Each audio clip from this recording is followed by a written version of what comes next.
Hello students, myself Dr. Shucharita Bhattacharya, the course coordinator of the lecture series on electromagnetic theory for physics 2 is once again welcoming you all in my lecture session 14, and the lectures what I am delivering is for third semester BTech course, and the streams under consideration are computer science and engineering and information technology.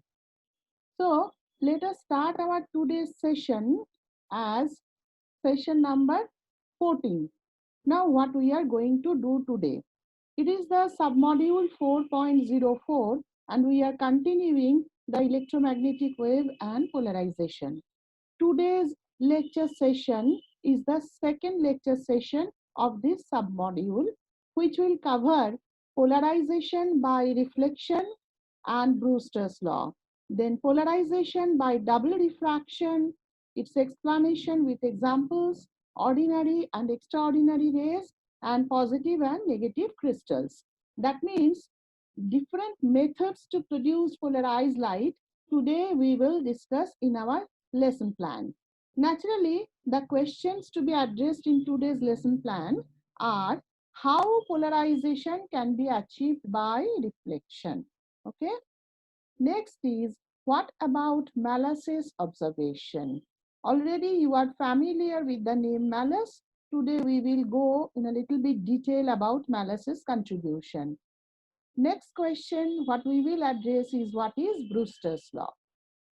Next, we will discuss about the phenomenon of double refraction, totally new to you. That is, what is double refraction? Then we will go for ordinary and extraordinary rays, which arises in the phenomenon of double refraction. Next, we will go for positive and the negative crystals and their classifications and their differences. Okay. So let us start our today's session.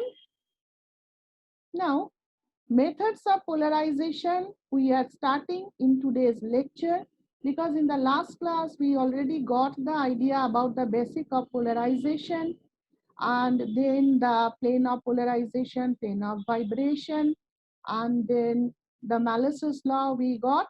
So today we are starting the methods of polarization. The simplest one is polarization by reflection. It is the simplest method to produce polarized light.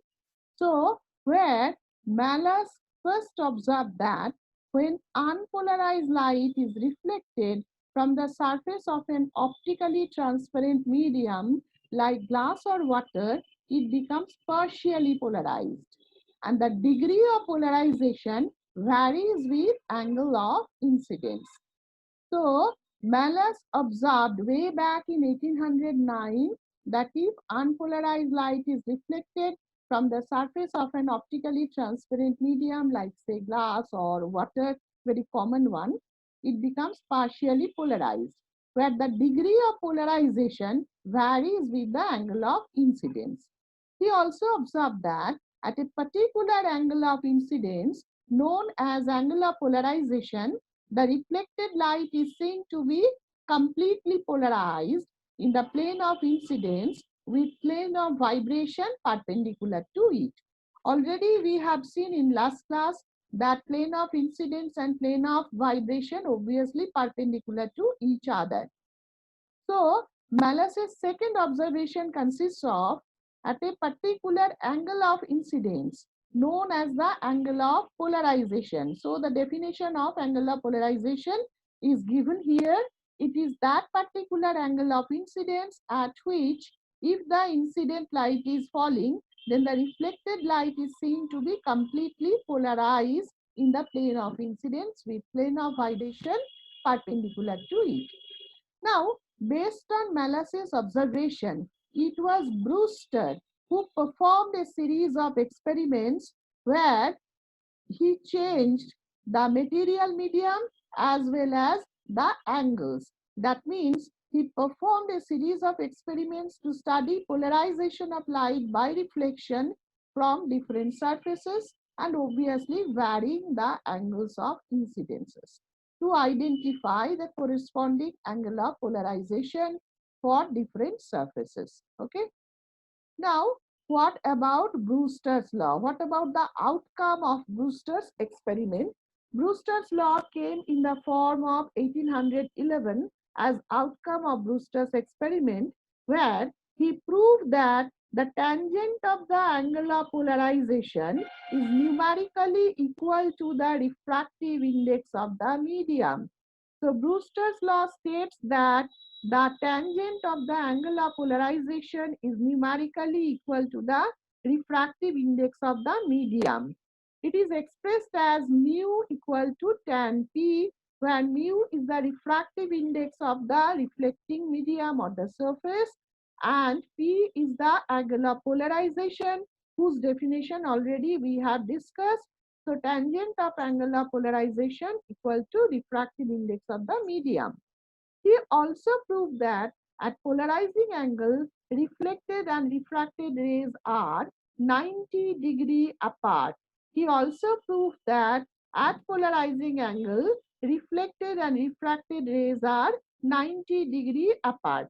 And according to his name, or rather the contribution, angular polarization is termed as Brewster's angle also. According to his contribution, angular polarization is also called Brewster's angle, where angular polarization is already defined as that incident angle at the reflecting surface for which the reflected light is completely polarized. So it is that angle of incidence at the reflecting surface for which the reflected light is found to be completely polarized. That is called the that is called the polarizing angle, and definitely in the name of Brewster, it is also called the Brewster's angle too. Okay. Let us now come to the explanation of Brewster's law. So what about the explanation of Brewster's law? To do that, let us consider a beam of unpolarized light. A beam of unpolarized light is incident on a glass surface kept at free space, or you may consider air, at polarizing angle P. So angle of incidence at the point B on glass air interface is say P, which incidentally is 57-degree for glass air interface. Now, since there is a surface of separation between the air and the glass, obviously one part of the incident beam will be reflected and the other part will be refracted. One part of the incident beam will be reflected along BC and the other part will be refracted along BD. Let R be the angle of refraction. P is the angle of incidence, that is equal to angle of polarization we considered. That's why if you take a look, the reflected beam is seen to be completely polarized, having only one type of vibration present. Now regarding the nature of polarization, we are coming to the discussion after few minutes, but before that, let us first do the Brewster's law explanation part. Okay.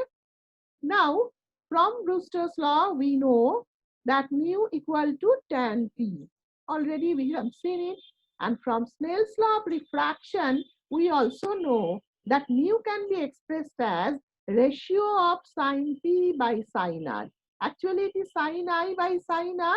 Now, since here angle of incidence is equal to angle of polarization, P, that's why we are considering mu equal to sin P by sin R. Now let us compare equation 1 and 2. What we will get? Sin P by sin R equal to tan P. Sin P by sin R equal to tan P. Tan P means sin P by cos P. So if you compare both sides, that is the denominator, what you will find?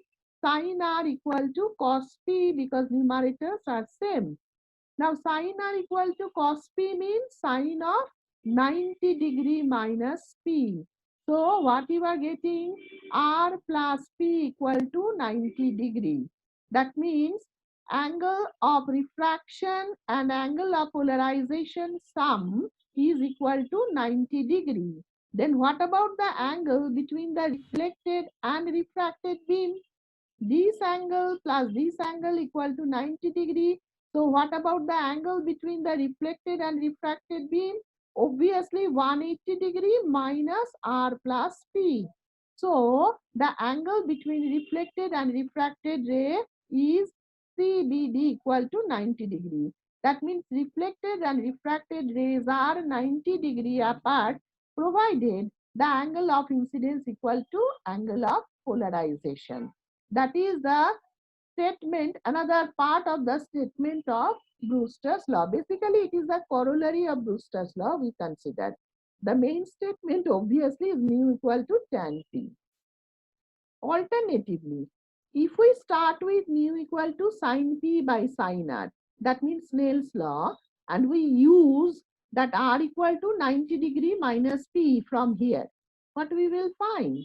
Mu equal to sin P by, in place of R, you write sin 90 degree minus P. That means it is cos P. So what we are getting? Mu equal to tan P. That means starting with the Snell's law and using R equal to 90 degree minus P, we are getting mu equal to tan P, whereas starting with mu equal to tan P, we got reflected and refracted rays are 90 degree apart. That means both are interrelated. They are not independent to each other. So to prove one, you have to use the other and vice versa. Okay. Now, it should be noted here, you all know that refractive index of a substance varies with wavelength of incident light. Naturally, refractive index if changes with incident light wavelength, so obviously mu is equal to tan P. That means polarizing angle also will vary with wavelength, and for complete polarization, so light should be monochromatic. Because for polychromatic light, we know lambda value will vary and if lambda changes with mu, naturally the angle of polarization will vary. So you cannot set any particular angle of polarization as angle of incidence for reflected ray to be completely polarized. So as mu depends on lambda, so lambda depends on P. So to have complete polarization, we prefer to have the light of single wavelength, that is monochromatic, to have the complete polarization. Okay. Brewster Brewster's law also applies to reflection as well as the refraction at the second surface of the glass plate in the denser medium, but with a modified statement. That means Brewster's law also applies to refraction as well as reflection. Just take a look. This is the reflected beam. This is the refracted beam. Okay. Now, since these two faces are parallel to each other and there is surface of separation between the glass and the air, you can apply the Brewster's law of reflection here in the refracted beam. That means here, if you consider the normal, you will get the corresponding reflected ray here and the refracted ray along this direction. So, Brewster's law can be applied in the second surface of the glass block in the form of reflection, but here the statement will be a little bit modified because previously it was from rarer to denser, you considered mu. Now it is from denser to rarer. So what you will consider here? 1 by mu equal to tan P. That means mu equal to cot P. Mu equal to cot P. So what about the modified statement of Brewster's law? When it is applied to the second surface of the glass block, it will be the refractive index equal to cotangent of the angle of polarization. Okay. But for a polished metallic reflector, the Brewster's law does not hold good. For polished metallic reflector, Brewster's law does not hold good. It works for the transparent medium, even for the upper surface as well as for the lower surface, but it does not hold for the polished metallic reflector. So I think things are clear to you. Okay, let us now move to our next slide. Now, polarization by reflection, we are getting as per the diagram that reflected light is completely polarized, having only one type of vibration, whereas refracted light is partially polarized, having both type of vibration presence. How to clarify this point? Okay. So for that purpose, let us consider that the light vectors in the unpolarized light, this is the unpolarized light vector, consists of both type of vibration, dot vibration, which is perpendicular to the plane of this paper or other slide, you can say, and another is the dash vibration, that means which is a straight line with opposite arrowhead in this particular plane. Now, it can be resolved at the point B into two components. One is perpendicular and other is parallel to the plane of incidence. So already I mentioned that here we have two component vibration, one perpendicular and other parallel in the plane of incidence. Now at B, we are getting angle between reflected and refracted rays are 90 degrees. Naturally, the vibrations which are in the plane of incidence, listen very carefully. At B, since the angle between reflected and refracted rays are 90 degrees, so the vibrations which are parallel to the direction, which are parallel in the plane of incidence, that means this vibration, dash vibration, they will be parallel to the direction of the reflected beam. So vibration which are in the plane of incidence become parallel to the direction of reflected ray. That means as per definition, it must be by nature as a longitudinal wave. That means they can generate only longitudinal wave along BC, that means along the reflected ray. But light beam already we have seen it is a transverse. So waves with vibrations in the plane of incidence is not at all reflected at polarizing angle. So listen very carefully. The vibrations in the plane of incidence, when you are considering moving along BC, then it is moving in the direction of the reflected ray. That means both the vibrations and the direction of propagation are parallel. That means it is the longitudinal wave definition, but light is transverse, not longitudinal. That means we can say that at the plane of in the plane of incidence at angle of polarization, waves with vibration in the plane of incidence is not at all reflected, but it is totally transmitted. It is totally transmitted along the refracted beam. It is not at all reflected, but totally transmitted. Look here, 100% transmitted along the refracted beam, along the refracted ray rather. Okay, so parallel beam means in the plane of incidence, it will not be reflected at all. It is totally transmitted 100% along the refracted beam, that is BD.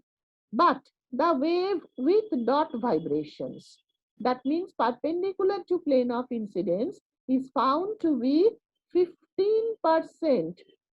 15% is reflected and rest of the 85% is transmitted. Rest of the 85% is transmitted. Only 15% is reflected out of this dot vibration which are perpendicular to plane of incidence, and rest of the 85% it will move along the direction of the refracted beam. That means what we are getting, the reflected beam, what we are getting, the reflected beam is completely polarized, but it is very weakly intensified, whereas the refracted beam is partially polarized, but it is very strong. because it contains 100% of the vibrations which are parallel to the plane of incidence and 85% of vibrations which are perpendicular to plane of incidence. Okay.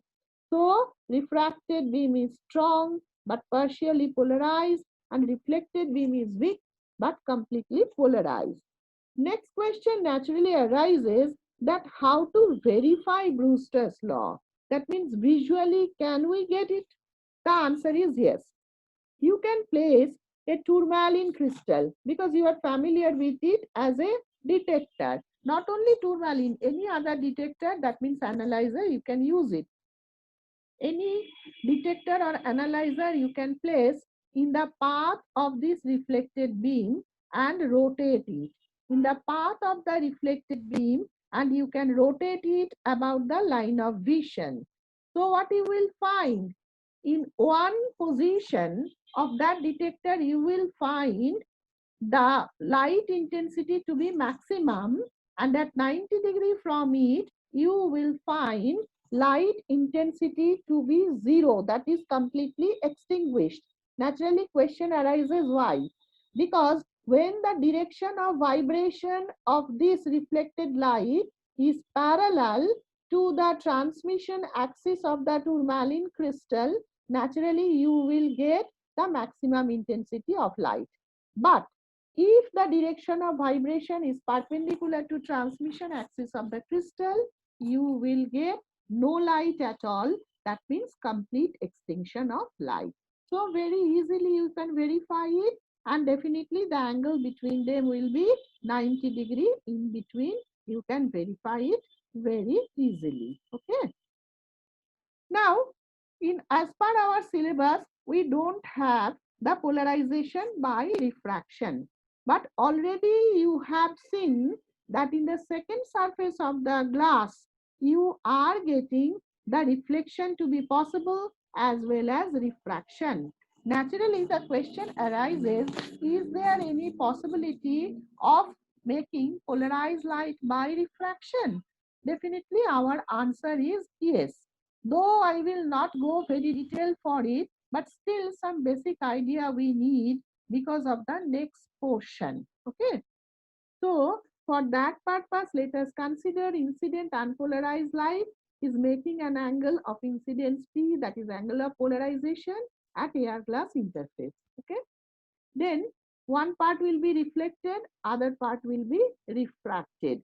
R is the angle of refraction. Now these two are parallel to each other. So say this is the glass and this is the air. Now at this point, naturally one part will be again reflected, other part will be refracted. Now look about the nature of polarization in reflected and refracted beam when you are doing both phases. That means successively. So already we have seen 15% of the dot vibration, that means perpendicular vibration in the plane of incidence, is carried away with it. So in the refracted beam, we have totally 100% vibration which is in the plane of incidence and 85% of vibration which is perpendicular to plane of incidence. Now at this point, when again there will be reflection and refraction, what about the nature? Just think of reflected beam will carry away again 15% of the remaining dot vibration. 15% of the remaining dot vibration which are here. 85% is there. Out of that, 15% will be taken out by the reflected beam. Rest of the 85%, definitely the amount is less than this one, will be carried out by the refracted beam along with the 100% beam whose vibrations is in the plane of incidence. Clear? So, in place of a single glass block, if you consider large number of glass blocks placed one upon another, one upon another, that means a pile of glass block. A pile of glass block with little bit separation between them so that it cannot be considered as a single glass block. So if you use a pile of glass blocks placed one after another with a little bit separation, what we will find? So this is the picture. Okay. Now approximate picture, because the separation is shown to give you the idea that what is happening at each and every stage. Here, so unpolarized light you are getting falling on the first glass block from air. Reflected light carry 15% of dot vibration. Now refracted light carry 85% of dot vibration and 100% of the vibration in the plane of incidence, the parallel one. Okay. At this point, again, what will happen? Out of that, 15% again go with the reflected beam. And rest of the then contains the 100% of this parallel vibration and rest of the dot vibrations. Okay. Next one parallel beam is parallel glass block is kept. So what will happen? At this point, again 15% of dot vibration of this existing dot will be carried out by reflected beam. Rest of the 85% will move with it. At this point, again more 15% of dot vibration will go.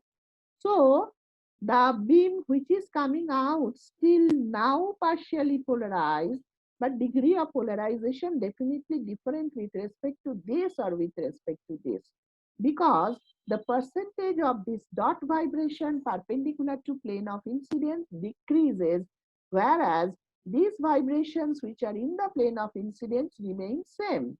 So if you consider more few some glass blocks keeping parallel to each other, ultimately what you will find that almost all dot vibrations will be carried out by reflected beams in several stages, resulting in the final refracted or transmitted beam as completely polarized but with vibrations in the plane of incidence. Vibrations in the plane of incidence. That means through refraction, you can also get polarization, but there you need number of stages, but the final refracted beam will be very, very strong in intensity if you consider no material absorption here. Whereas in case of reflected beam, at each and every stage, you can get the polarized light, but the intensity of the polarized beam will be very, very small. Okay. So let us now move to the third process, that is polarization by double refraction. Now, to have the polarization by double refraction, the name double refraction suggests that two types of or two different refractions may take place. Now, how to take care of that? So for that purpose, let us consider a glass block which is to be placed on some letter, say, written on a sheet of paper. Let us consider a glass block which is placed on some letter written on a sheet of paper. Here, spelling is the type error is there. Students, be careful. It should be LE. Sorry for that. It is later. Okay. So you can do it at your lab too. If you place a glass block on some letter written on a sheet of paper, what will be your observation? You will see one image and it remains stationary if you rotate the image about the line of vision as expected by ordinary Snell's law of refraction. Only image will be displaced a little bit in the upward direction. Okay? But if you repeat the experiment with a calcite crystal, repeat the experiment with a calcite crystal. Calcite means CaCO3. It is also called the Iceland spark because it was observed in Iceland in large, that's why. Okay. Now just replace the glass block and place a calcite crystal, that is CaCO3, on the same letter written on the sheet of paper. What you will find? To your surprise, you will find two images are observed. That means two images are observed means there must be two different refracted rays. Otherwise, you should not get two images. And another surprise is there. If you rotate the crystal about the line of vision, what you will find? One image due to one ray is found to rotate about the other, which remains stationary. That means here, if glass block is replaced by calcite, you will find two images due to two refracted rays. And if you rotate the crystal, you will find one image remains stationary and the other image is rotating about that stationary image. Okay. So what about the implications? Obviously, on account of the ordinary behavior, the ray producing stationary image is termed as the ordinary ray or O ray, whereas the ray producing the rotating image is called extraordinary ray or E ray because of its abnormal behavior. This phenomenon is termed as the phenomenon of double refraction or birefringence. Gence, birefringence. I am repeating, on account of the ordinary behavior, ray producing stationary image is called ordinary ray or O ray, whereas the ray producing rotating image is called the extraordinary ray or E ray because of its abnormal behavior, and the phenomenon is termed as the phenomenon of double refraction. Now, what about the example of doubly refracting crystals? These are also called birefringents, Gents. The crystals like quartz, tourmaline, topaz, aragonite, which are optically anisotropic. That means having optical properties are different in different directions and they don't belong to cubic crystal systems, are showing the phenomenon of double refraction.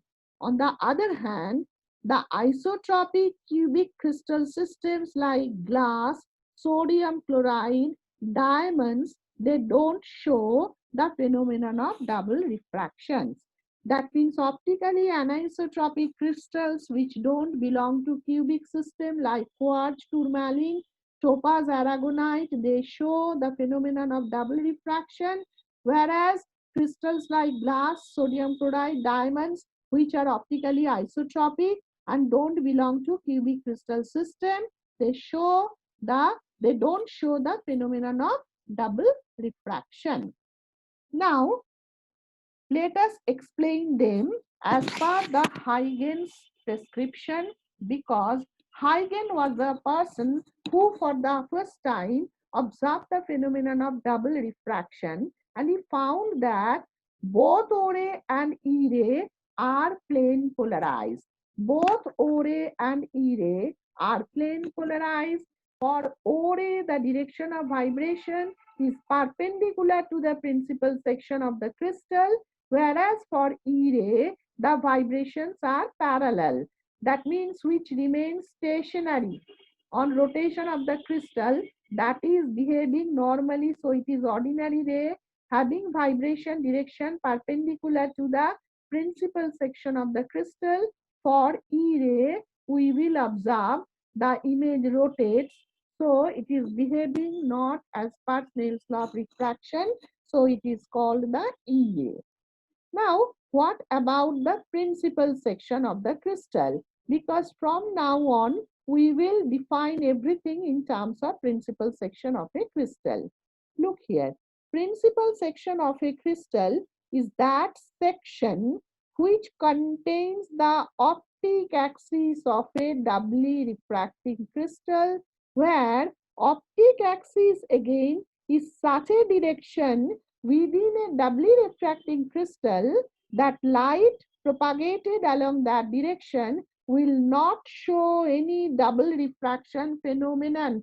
Very, very important. Principal section of a crystal means which contains the optic axis. Now, what about optic axis? Optic axis is such a direction within a doubly refracting crystal that light propagated along that direction will not show any double refraction phenomenon. Now, some parameter definitely same remains along the optic axis for both O ray and E ray. That's why we are not getting two images along optic axis. Okay. Now, depending upon the presence of number of optic axes in a crystal, they can be divided into uniaxial class containing one optic axis. Examples are calcite, quartz, tourmaline, or there can be two optic axes called biaxial crystals like topaz and aragonite. So it is very clear from the behavior of O ray and E ray that refractive index of any birefringent crystal for O ray, that means mu O, it is constant because image remains stationary. But refractive index of the birefringent crystal for E ray, that is mu E, may be different depending upon its direction of motion. And example what we got, that is for calcite, mu O is 1.658, but mu E varies between 1.486 to 1.658. That means along the direction of optic axis, the refractive indices are same. So you get one image even inside calcite, but in other directions, mu O and mu E value varies. Okay. So what is our implication? That velocities of O ray and E ray are same along optic axis because we know mu equal to C by V. So mu remains same along optic axis means the velocities are same along the optic axis of a doubly refracting crystal. Okay. Now let us illustrate this point with the help of this diagram. Very, very important one. Let us consider a beam of unpolarized light. So incident unpolarized light, which is being incident at an angle, say I, at the point of incidence, say O. Now inside this doubly refracting crystal, actually it is, we have taken, it is the principal section of a calcite crystal. Okay. So inside the crystal, this incident unpolarized beam is splits up into E ray and the O ray. It is O ray and it is the E ray. It is splits up. So the angle of refraction for E ray, angle of refraction for E ray is considered to be R2 and angle of refraction for O ray is considered to be R1. So for calcite, R2 is greater than R1. For calcite, R2 is greater than R1. Okay. Now, for O ray, we have seen mu O equal to constant.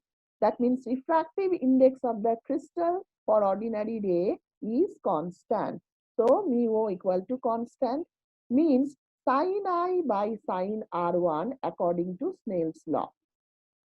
Now, mu equal to C by V, we know. So, what about C? Velocity of light in vacuum.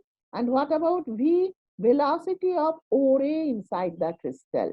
So, mu O equal to constant, sin I by sin R1 equal to velocity of light in vacuum by velocity of O ray inside the crystal. Actually, if you rotate the crystal about the incident beam as axis, what you will find? Angle of incidence is stationary, same. Angle of incidence remains same. Now, since here image remains stationary, because mu O equal to constant, obviously angle of refraction will be same too. Angle of refraction will be constant too, rather to avoid confusion. If you rotate the crystal about incident ray as axis, you will find that the angle of incidence remains same. Again image remains stationary. So angle of refraction will be same too. That means we are obeying Snell's law of refraction. So it is the case for ordinary ray. We are getting mu O equal to C by VO. Now come to the case of E ray. The situation is something different. Mu E equal to sin I by sin R2. But it is not constant. We already have seen the velocity varies in different directions and refractive indices too. 1.486 to 1.658. Okay. So what about in terms of velocity? Velocity of light in vacuum by velocity of E ray inside the crystal. But since mu E becomes minimum to maximum, So what about the velocity? It must be in one case minimum velocity of E ray inside the crystal. Then in that case mu E will be maximum. And in the second case it will be maximum velocity of E ray inside the crystal. In that case mu E will be minimum. That means C by VE minimum when you are getting mu E to be maximum, and C by V maximum means mu E to be minimum. Now conventionally it is termed as positive crystal case and it is termed as negative crystal case. Why this is so? Let us come to this point. Actually, when you are rotating the crystal about this incident beam as axis, angle of incidence remain fixed like the previous case. But here image rotates. So angle of refraction, that is R2, will vary, which is not as per Snell's law of refraction. So it is extraordinary ray. Now for calcite, we are getting R1 less than R2, R1 less than R2. That means R1 is here, R1 you are getting, it is less, R2 is more. That means mu O should be greater than mu E for calcite. And if mu O is greater than mu E, obviously VO should be less than VE because this is inverse. So it is conventionally called negative crystal because velocity of extraordinary ray is greater than velocity of ordinary ray. So you are going against convention. So this is the case with calcite. So where you are getting velocity of E ray greater than O ray. That's why we are considering maximum velocity of E ray inside the crystal have the possibility to exceed the velocity of O ray inside the crystal. So this is the case with negative crystal. But opposite happens for quartz tourmaline, where we will find VO is greater than VE. VO is greater than VE. That means velocity of ordinary ray is greater than velocity of extraordinary ray. So you are going with the convention. This is the case for positive crystal. Now velocity of E ray, velocity of O ray to be greater than E ray, you should consider this is the minimum velocity of E ray. Then only velocity of O ray has the possibility to exceed the minimum velocity of E ray. So we are getting VO equal to VO greater than VE for positive crystal, that is quartz. And in case when maximum velocity of E ray you are considering, you are getting VE greater than VO. So it is negative crystal, that is calcite. Obviously along optic axis mu O equal to mu E. So VO equal to VE and one image is found even inside the doubly refracting crystal. So along optic axis one image is found inside the doubly refracting crystal. Okay. Now Huygens explanation of double refraction using wavefront. Very, very important another part. If you consider a point source embedded inside a doubly refracting crystal like calcite, you will find two different sets of wavefronts. You consider one point source inside a doubly refracting crystal like calcite. Okay. Definitely corresponding to point source, you will get two different set of wavefronts. One corresponding to O ray, which is spherical. Why spherical? Because for O ray, velocities are same in all directions. So what about the corresponding wavefront? Spherical. And the other corresponding to E ray, which is an ellipsoid of revolution, where ellipsoid of revolution means an ellipse if rotated in 3 dimensions, we used to get an ellipsoid of revolution. Now for E ray, we have the velocities to change between maximum to minimum. What is the corresponding wavefront?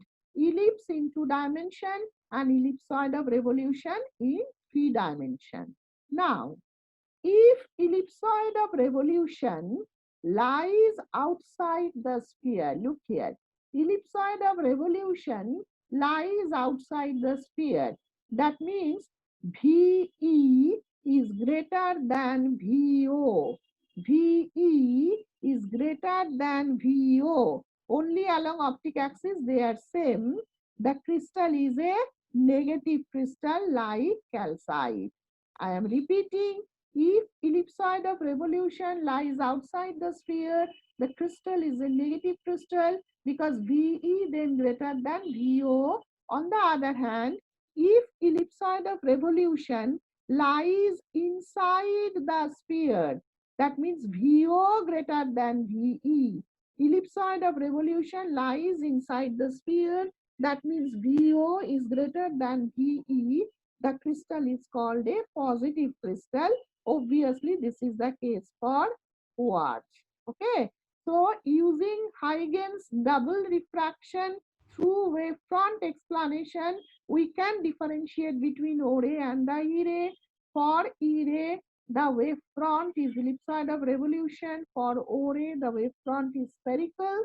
And if it is the case of positive crystal, VO should be greater than VE, means the spherical wavefront must lie outside the ellipsoid of revolution. And in case of negative crystal, obviously ellipsoid of revolution lies outside the spherical wavefront. But mind it, in case of negative crystal, along optic axis they same, and that optic axis is along the minor axis of the ellipse. In case of positive crystal, again VO equal to VE along optic axis, but this time the optic axis is along the major axis of the ellipse, which are considered in both cases as axis of rotation.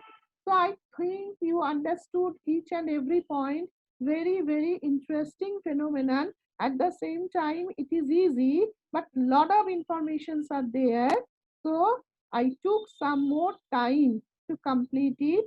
You go through it, and I hope you will enjoy it. Okay. So thank you, students. Stay safe, stay healthy. And in the next class, I will come with some more interesting phenomenon and you will enjoy it. Okay. So thank you.